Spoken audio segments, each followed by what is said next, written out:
নাম শ্রবণ করতে এসে যদি অমনোযোগী হয়ে যান, তাহলে নাম শ্রবণ করলে কি লাভ হওয়ার কথা ছিল, আরো লোকসান হয়ে যাবে, ক্ষতি হয়ে যাবে, নামের চরণে অপরাধ হয়ে যাবে।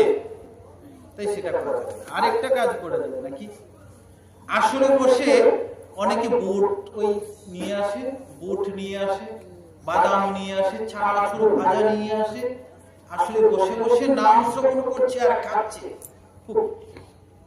বলছি এটা করা যাবে না, এটা করলে অনেক বড় অপরাধ হয়ে যাবে, মনে রাখতে হবে। বলছে নাম কিভাবে শ্রবণ করতে হয়। অনন্ত জনম গোবিন্দকে হারিয়েছি, অনন্ত জনম গোবিন্দকে হারিয়ে বসেছি, গোবিন্দকে খুঁজে পাচ্ছি না, সেই জন্যই তো আমরা এই জগতে ঘুরছি, বারবার ঝরে পড়েছি। এখানে গোবিন্দ গোবিন্দ থাকবে, কালকে এখানে নাম রূপে, শব্দ রূপে, শব্দ ব্রহ্ম রূপে। এবং গোবিন্দ বলেছেন, যেখানে আমার নাম গুণকীর্তন করা হয়, সেখানে আমি শ্রীমতী রাধারানী সহ আমার ভক্তবৃন্দ সহ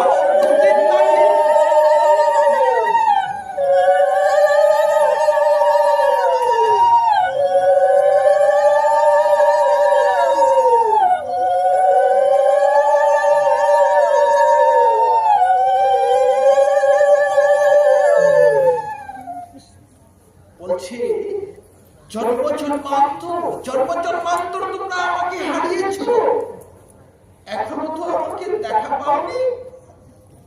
যখন কীর্তনের আসরে আসো, তখন অনন্ত জন্ম, তখন কিভাবে আসতে হয়, ভগবানকে কতটুকু ভালোবাসতে হয়, বলছে অনন্ত জন্ম।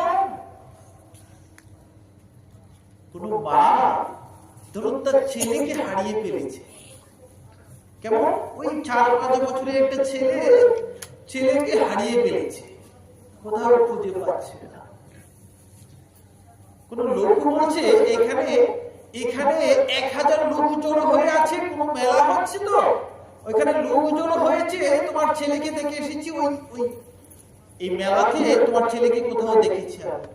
মা পাগলের মতো ছুটেছে, আমার খোকা মেলায় গিয়ে মা খুঁজছে, আমার খোকা কোথায়, আমার খোকা কোথায়, আমার খোকা কোথায়, আমার খোকা কোথায়। মা ছিল ব্যাকুল হয়ে ওই 5000 মুখের মধ্যে খোকাকে খুঁজে বেড়ায়। কীর্তনে, হরিনাম কীর্তনে এমন মনোভাব নিয়ে আসতে হয় যে অনন্ত জনম কৃষ্ণকে হারিয়ে বসেছে। এখানে গেলে যদি আমার একটু কৃষ্ণ প্রেম হয়, এখানে গেলে যদি আমি গোবিন্দকে পাই, এখানেই তো আসবে বলেছি, আমি যদি একটু রাধামাধবকে দর্শন করতে পারি, এমন বেকুলতা নিয়ে আসতে হয়।